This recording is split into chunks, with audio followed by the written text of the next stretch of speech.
Welcome to this week's edition of Inside the Huddle. I'm John Clayton for ESPN.com. The Seahawks emphasize speed in upgrading their receiving unit this offseason, but the big battle in camp is going to be for a big receiver. Sidney Rice, who is 6'4", Chris Matthews, a 6'5" pass catcher who came from the CFL, Ricardo Lockett, and fourth-round choice Kevin Norwood, who are both 6'2", will be competing to be the receiver who can try to leap for touchdown catches in the back of the end zone. Knee problems prevented Rice from being that threat last year, so the responsibility fell on Baldwin and Golden Tate.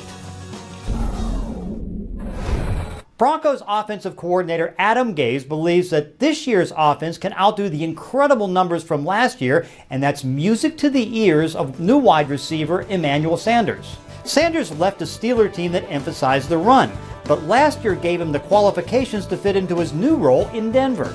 Early in his career, Sanders worked more in the slot. Last year, he moved to the outside and caught 55 of his 67 passes.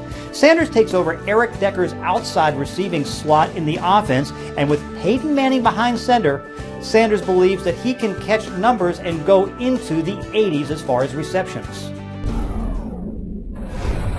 The Raiders revamped their defense with personnel, but they have also revamped their strategy as far as what they want to do on offense.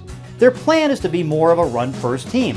Last year, they ran the ball only 43.7% of the time, in part because they trailed in games so often. Raider backs only had 94 rushing attempts in the fourth quarter, their lowest total of any quarter. The plan this year is to give the ball more to Maurice Jones-Drew and Darren McFadden and hope the defense gives them a better chance to have a lead in the fourth quarter.